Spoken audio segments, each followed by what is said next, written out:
dear Prabhu,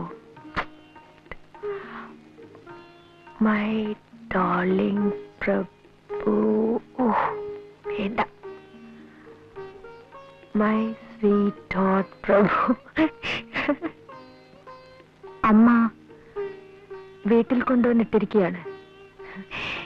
കിളികളെയും മറ്റും കൂട്ടിലിട്ടടക്കില്ലേ, അതുപോലെ.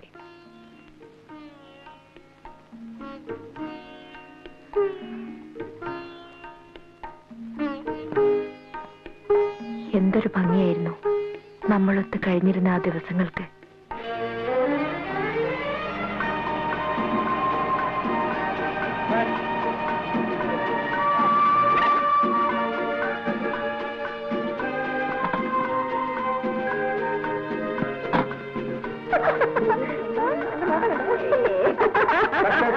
കഷ്ടം തന്നെ. എന്തായി കുട്ടികൾക്ക്? അവര് പിന്നെ എന്ത് ചെയ്യണം? ഓടിച്ചൊന്ന് മാലയിടണോ? നിനക്കതിൽ ഹീറോ ആയിരിക്കും എന്ന് പറഞ്ഞ് ഇങ്ങനെ അങ്ങ് പേടിക്കാൻ തുടങ്ങിയാൽ അത് കുറച്ച് കടുപ്പം തന്നെയാ. ഒരാൾ സിസ്റ്ററിനെ കാണാൻ ഹോസ്റ്റലിൽ വന്നാൽ ഇങ്ങനെയാണോ പെരുമാറേണ്ടത്? അങ്ങനെ അങ്ങ് ആളെ പിടിച്ച് നിന്ന ആളാണോ? ഞാനൊന്ന് നോക്കട്ടെ. കല്യാണി, കല്യാണി,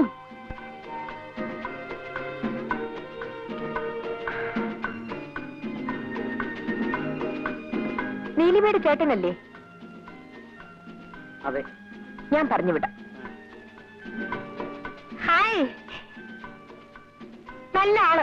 ഇങ്ങനെയാണോ ശനിയാഴ്ച വരാമെന്നും പറഞ്ഞിട്ട്? ശനിയാഴ്ച കഴിഞ്ഞാൽ ഞായറാഴ്ച, അത് കഴിഞ്ഞാൽ വീണ്ടും ശനിയാഴ്ച. ഹായ്.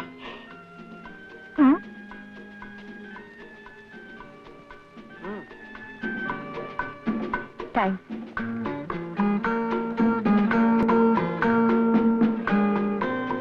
ഒരെണ്ണമെങ്കിലും ഉണ്ടല്ലോ എന്നെ പേടിക്കാത്ത ഹോസ്റ്റലില്. പേടിയോ? ചേട്ടന് കല്യാണിക്കുട്ടിയെ അറിയാഞ്ഞിട്ടാണ്.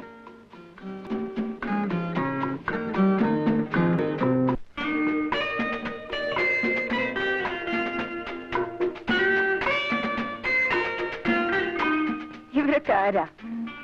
ഹിപ്പികളാണെന്ന് തോന്നുന്നു. ടൂറിസ്റ്റുകളാ.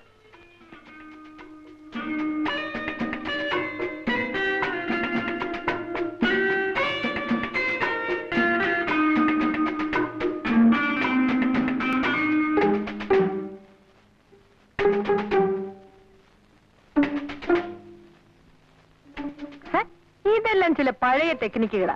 ദേ, നാടൊട്ട് ചീത്തപ്പേരുള്ള ആളാ. പറഞ്ഞില്ലെന്ന് വേണ്ട, ഞാൻ വളരെ കെയർഫുൾ ആയിരിക്കും.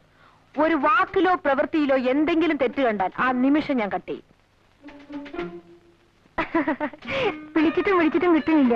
വെറുതെ ഫോൺ അടിച്ചുകൊണ്ടേയിരിക്കുന്നു. നീ പോയി ഒന്നുകൂടെ ട്രൈ ചെയ്യും. അങ്ങനെ ഇപ്പൊ വേണ്ട.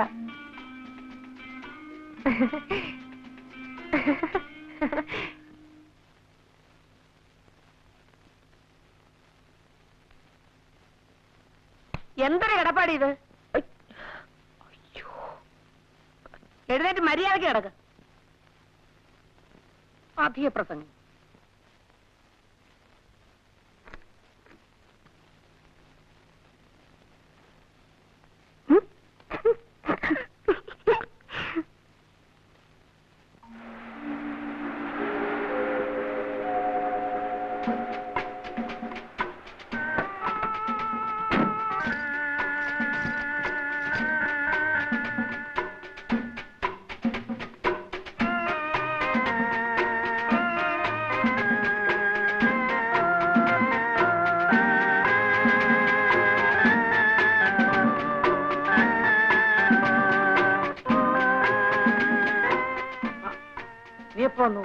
ഇന്നലെ പരീക്ഷ കഴിഞ്ഞു.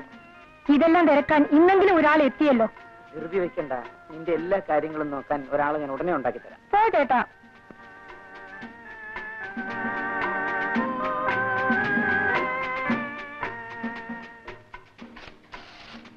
ചേട്ടന്റെ മനസ്സിൽ എന്താ ഉള്ളതെന്നൊന്ന് അറിഞ്ഞാൽ ഞാൻ തന്നെ കല്യാണിക്കുട്ടിക്ക് ഒരു കത്ത് എഴുതാമായിരുന്നു. എന്റെ മനസ്സിൽ എന്താ ഉള്ളതെന്ന് അറിയാമോ? ഒരു വലിയ മണ്ണാങ്കട്ട. ഇത്രയും വലിപ്പമുള്ള ഒരു വലിയ മണ്ണാങ്കട്ട എന്റെ അടുത്തുനിന്ന് രക്ഷിച്ചോണ്ട് പോയിരിക്കല്ലേ അവിടെ വീട്ടുകാര്. എന്താ വേണ്ടെന്ന് വെച്ചാൽ ചെയ്യട്ടെ. കുറെ പെൺകുട്ടികളുടെ കൂടെയാണ് എനിക്ക് അടുത്ത വർഷവും അവിടെ താമസിക്കേണ്ടത്. എന്റെ പേരും പറഞ്ഞ് അങ്ങനെ ആരും അഭിമാനിക്കണ്ട. ആരും. തലപൊക്കി നടക്കാനെങ്കിലും ഒന്ന് സമ്മതിച്ചാൽ മതിയായിരുന്നു.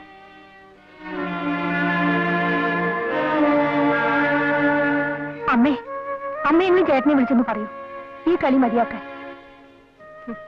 ഞാനോ? മോള് ചെല്ല്.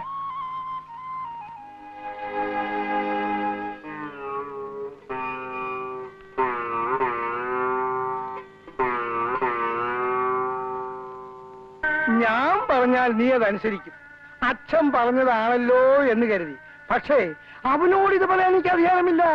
രണ്ടാനച്ഛന് സ്ഥാനമേ ഉള്ളൂ എന്ന് മനസ്സിലാക്കുന്നുണ്ട്. ഞാൻ അവനോടൊന്നും പറയാറില്ല. അത് പേടിച്ചിട്ടൊന്നും അല്ല. വേണ്ട, ആരും പറയണ്ട.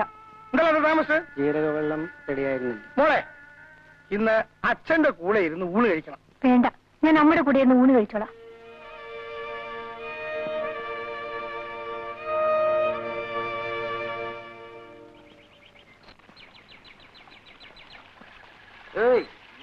എല്ലാ പിള്ളേരും കോളേജിൽ പോകുന്ന പരീക്ഷ എഴുതാനാ. ഈ നാട്ടിൽ ചില പെൺപിള്ളേര് പരീക്ഷ എടുക്കുമ്പോ മുലക്കുപ്പി അന്വേഷിക്കില്ല പണി. എടോ, തന്റെ ഒരു കാലേ പൊട്ടിയിട്ടുള്ളൂ, അടുത്ത കാലും കൂടി. അവരോടൊന്നും സംസാരിക്കാൻ നിൽക്കണ്ട.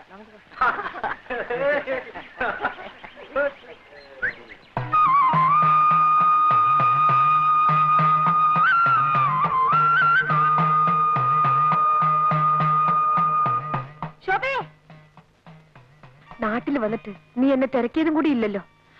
പരീക്ഷയ്ക്ക് എങ്ങനെ എഴുതിയിടാ? തിരക്കേടില്ല. ശോഭേ, വരൂ കുട്ടി, നിൽക്കാൻ നേരമില്ല. എന്നാ ഞാൻ വരട്ടെ. ആ കുട്ടിയായിട്ട് വലിയ ചെള്ളാത്തൊന്നും വേണ്ട, അതിനോട് മിണ്ടിയാ മതി. നിനക്കൂടെ ചീത്തപ്പേരാ. വരൂ.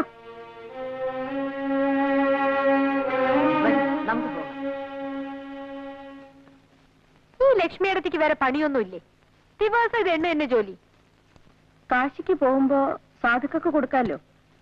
ഒരു 101 രൂപയെങ്കിലും ആയിട്ടാവട്ടെ. അതെ അതെ, എന്നും ഇങ്ങനെ കാശി രാമേശ്വരം എന്ന് പറഞ്ഞിരുന്നോളൂ. കല്യാണമൊക്കെ കഴിഞ്ഞ് സുഖമായിട്ട് ജീവിക്കുന്നതിന് പകരം. അതിനൊക്കെ ഒരു തലയിലെടുത്ത് വേണ്ടേ കുട്ടി? പിന്നെ ഇവിടെ ഇങ്ങനെ യാതൊരു അല്ലലുമില്ലാതെ കഴിയുന്നുണ്ടല്ലോ, അത് തന്നെ ഒരു വലിയ ഭാഗ്യം. നിനക്കറിയില്ല, തറവാട് ഭാഗം വെച്ചപ്പോ എനിക്ക് 16 വയസ്സാ. ഒരു വസ്തു അറിയില്ല.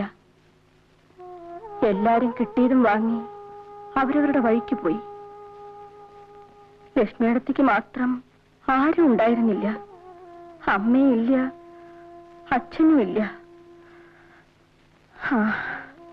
ഇനിയിപ്പോ അതൊക്കെ എന്തിനാ പറയണേ? നിന്റെ അമ്മയില്ലാന്ന് വെച്ചാ ഇന്ന് ഞാൻ ഉണ്ടാവായിരുന്നില്ല. ലക്ഷ്മിയടുത്തി കിടന്നുറങ്ങേ, എനിക്ക് ഉറക്കം വരുന്നു.